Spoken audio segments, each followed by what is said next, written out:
I didn't know I was learning this lesson at the time. Most of the important lessons in life don't announce themselves. They don't come with flashing lights or loud alarms. They arrive quietly, disguised as frustration, impatience, or even certainty. Sometimes they hide in plain sight, wrapped in the ordinary, waiting for you to look closer. They are the moments when you feel like something is off, but you can't quite put your finger on it. When everything you thought you knew is suddenly questioned, and you are left wondering if the path you have been following is really the right one. And then, years later, when you least expect it, these lessons show up again, not as the frustrations you remember, but as understanding. They remind you how far you have come and how much you've changed in ways you never expected. They show you that everything you went through wasn't a mistake, but a lesson in disguise. It wasn't until much later that I realized these moments were trying to teach me something bigger than I understood at the time.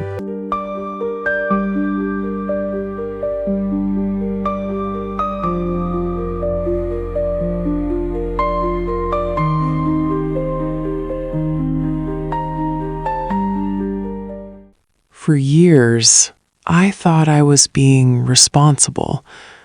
I waited until I felt ready, until I had read one more article, rehearsed one more time, anticipated every possible question, as if knowledge alone could shield me from uncertainty. I waited until someone more qualified went first, convinced that my turn would come only after I had proven that I belonged. I told myself it was patience, that it was maturity, that I was playing the long game. But underneath it was something quieter and more limiting, a belief so deeply held I didn't even question it, that permission would arrive from a manager who would finally say, "You are ready," from timing that would align perfectly, even from confidence itself, like it might knock on my door one morning, fully formed, and say, "Let's go." I didn't realize I was waiting for a guest who never intended to show up. And in that space where I sat motionless, time marched forward, and the world didn't wait with me.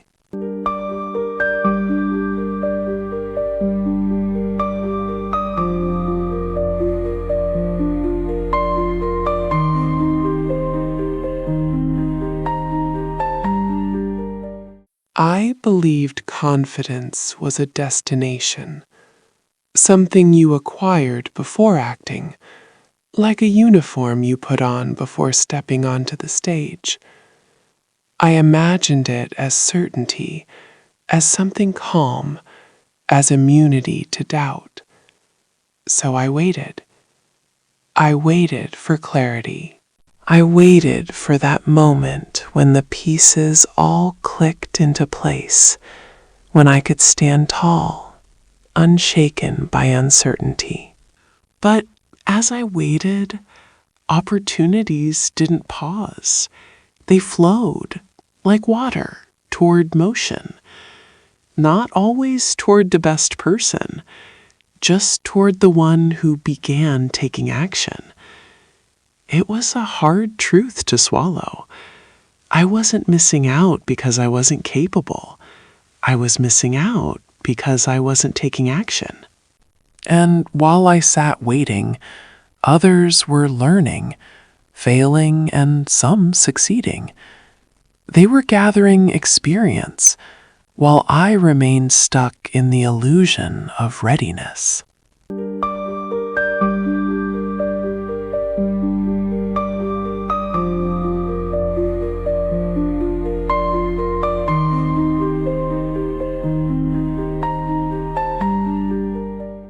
Waiting doesn't feel dangerous.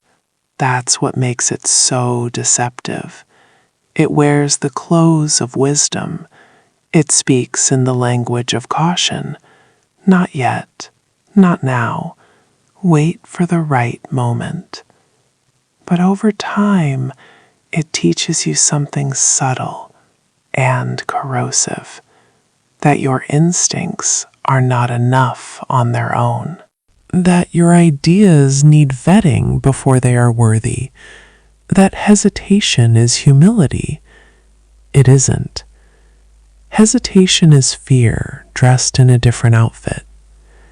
It is the false promise of a perfect moment that never arrives.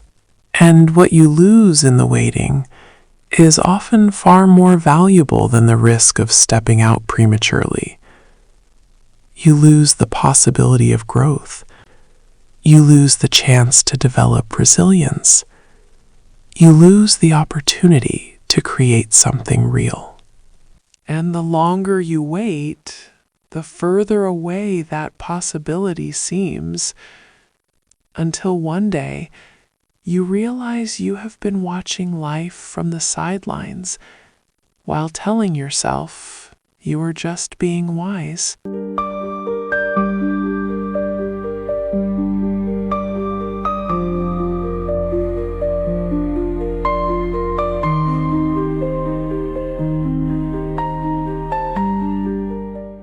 The shift didn't come with a speech or plan.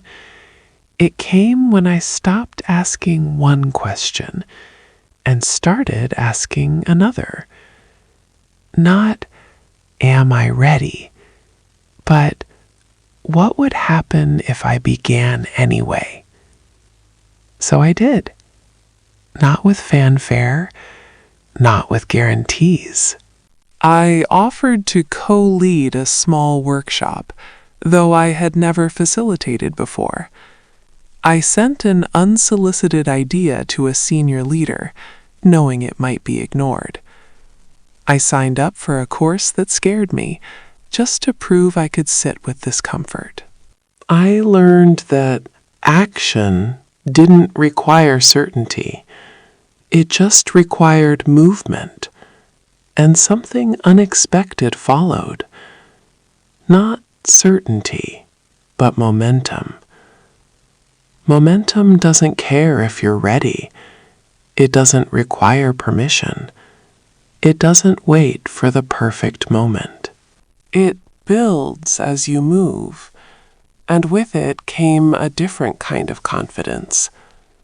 The kind that only appears after movement. Not polished, not unshaken, but alive, real, and earned.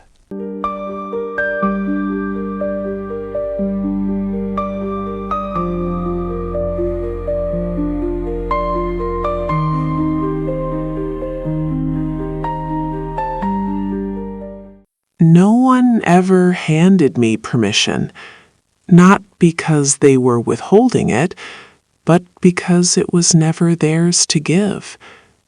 The moments that changed my life didn't begin with confidence. They began with a decision to stop waiting. And once I did, the rest slowly rearranged itself around that choice. I began to realize that waiting for permission from others was a trap. It kept me in a cycle of second guessing, never feeling ready enough to move forward.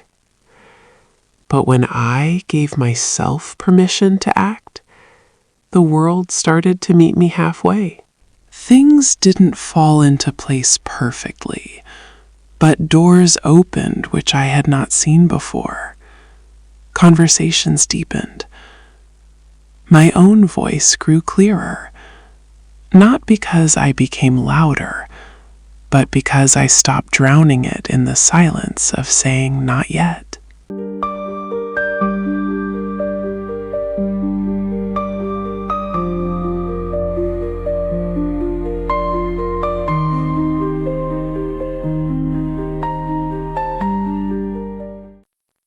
I used to think failure was the end of the line, that it would define me, label me as not good enough.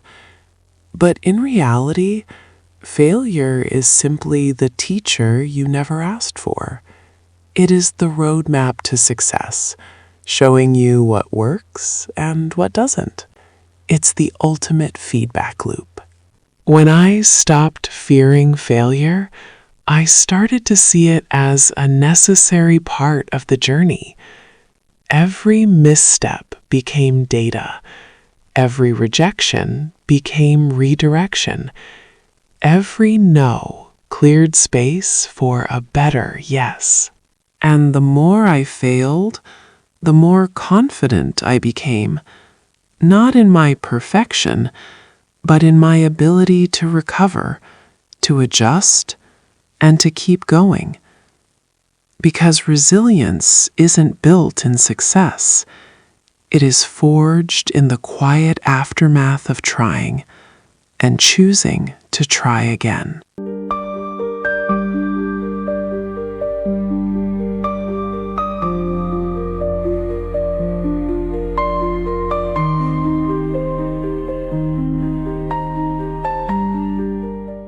What I learned in the process of letting go of waiting is this: growth isn't a destination. It is a continuous journey, one that doesn't require perfect preparation. It requires presence, it requires action, and it requires a willingness to face discomfort.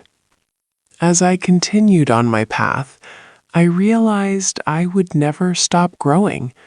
There would never be a final version of myself, only the next step, the next level, the next opportunity to stretch beyond what I thought I was capable of.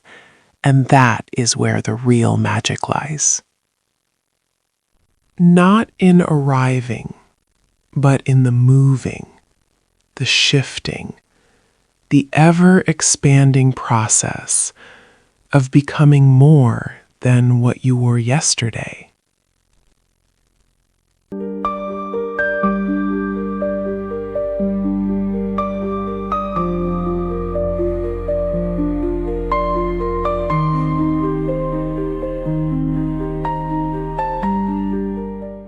Now, I don't ask if I'm ready. Instead, I ask, what would happen if I moved now?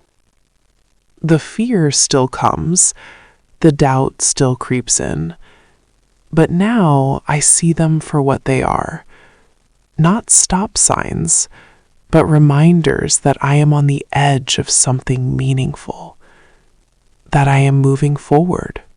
And moving forward is always the right choice, because life doesn't happen in the waiting room. It happens in the doing, in the trying, in the messy, imperfect, courageous act of beginning before you are sure that you belong. This is another thread in the quiet tapestry of 42 years of work, not offered as advice, not wrapped in regret, not as a mistake I needed to undo, just shared as something that became clear once I stopped filling every silence and learned to listen to what remained.